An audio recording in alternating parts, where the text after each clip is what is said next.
Jackson Radio Show.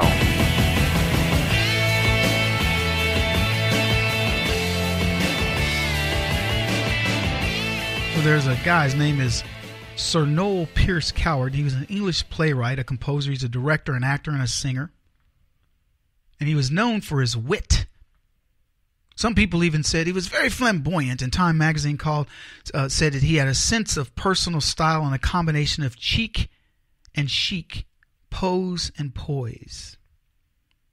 And Noel Coward, if you've ever seen a movie called The Italian Job, it's based on a novel that he wrote. But here's what he said. He said, it's discouraging how many people are shocked by honesty and how few by deceit. And I thought, how profound. The guy he was everything and a bag of chips when it comes to that type of stuff. And you should probably get to know his work.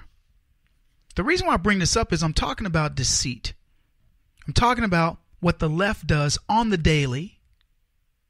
And I'm going to explain a little bit later as to why they do it. But I want to talk about something that was a quote that I saw about from Charlize, I think her name is Charlize Theron. You know who I'm talking about, the blondie chick that was in, I don't know, what was it called? Somewhere she killed men. She was played a prostitute and she killed the Johns. Anyway, she's been in a lot of movies. I know she was in Kong, one of those King Kong movies. So I'm pretty sure you know her. But at 15, Charlize Theron's mom shot and killed her father when he drunkenly attacked her mom. And here's what she said. I lost my father to gun violence. I want to repeat what happened. Charlize's mom shot and killed her father because he got drunk and he attacked her mom. And I guess in fear for her own life, probably something that had happened repetitively, she finally got fed up and said, I'm killing this dude. So she shoots and kills Charlize Theron's father. Charlize was 15 years old at the time. So she was certainly able to discern what was happening in her mother's life. And she says, I lost my father to gun violence. I said it again because I want you to understand what we're dealing with here. She lost her father to gun violence. The tool that was used to kill her father was a gun. Do you think it would have mattered to her mother how she took this man's life if he's beating her in a drunken rage? What if she had taken a bottle and hit him over the head and killed him then? What would Charlize Theron be saying now? I lost my father to beer bottle violence. This is how distorted these people are. This man is beating her mother. He's obviously a drunk. And the mother has to protect herself. And she happened to use a gun. If she'd used a knife, what would Charlize Theron be saying? But in going with the gun narrative, Charlize Theron wants you to believe it was the gun that did it. No, it was not the actions of a drunken jerk. That didn't get her father killed.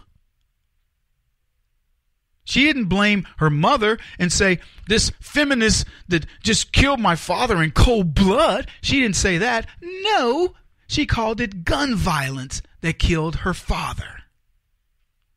There's a lot of steps in between before we get to that. But that's how they think. If you ever want to get into the head of a leftist, you remember this story. Because Charlize Theron probably has been telling this story for years, and she's been telling it that way as a distortion. Now I'm going to tell you another story. I got a buddy, played professional football. His name is Craig James. And he tells me, we're at an event, he was going to run for senator, and we're at an event, and he's telling the story. And he says, why do I have the drive to accomplish what I accomplish? And he says, when I was a kid, my mother and dad divorced. Craig grew up poor. Says he came home one day, there was an eviction notice on his door. He couldn't go into his apartment. They had evicted his mom. So, I mean, he grew up poor, white trash. Mom divorced, his dad got him on the weekend. So he says this one day, I messed up my thumb really bad. And he goes, as a poor kid, I had to go to the hospital. And he goes, you didn't go to the hospital as a poor kid unless it was really bad. So that's how bad his thumb was. So they had to, sew it up really good. And then the doctor says, you can't play football. And he was a very good football player at a young age. So it was the weekend his daddy was going to pick him up. Dad picks him up. He says, hey, Dad, just FYI, doctor says I can't play football. His dad said, you're playing football. So Craig's like, whatever. So he goes out there that weekend and with his dad in the stands, second play of the game. Craig, runs the ball. He's a running back. He's a kid. He's like, 10 years old, whatever. And blows the thumb wide open, blood spewing all over the place. He's right back to square one. Says Dad sees it. Calls him over from the sidelines. Coach took him out. Goes to his truck. Takes Craig to his truck. Takes electrical tape. Not even duct tape. Electrical tape. And wraps his thumb up and says, get your butt back in the game. So Craig goes back in the game and, of course, finishes whatever. And he went on to play professional sports and made it to the Patriots, went to the Super Bowl. They lost, but, there you have it. But to get to the Super Bowl, they had to play the Green Bay Packers.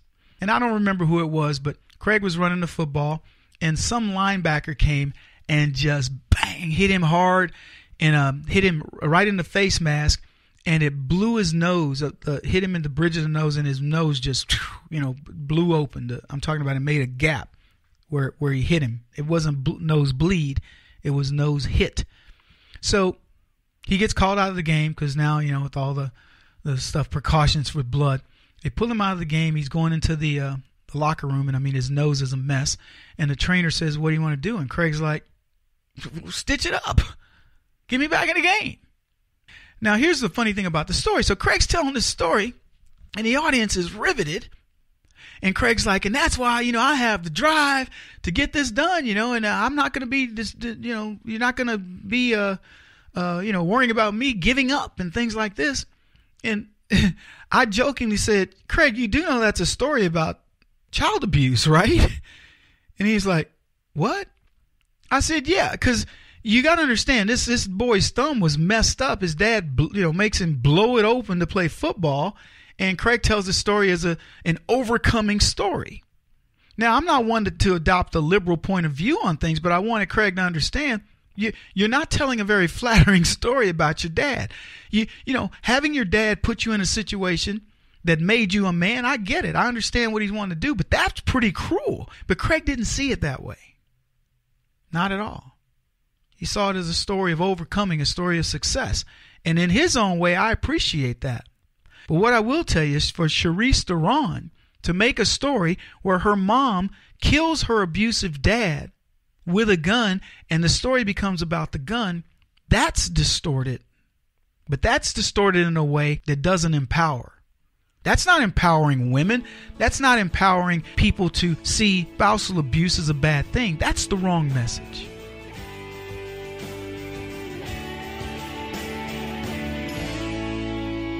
This is the Kevin Jackson Radio Show.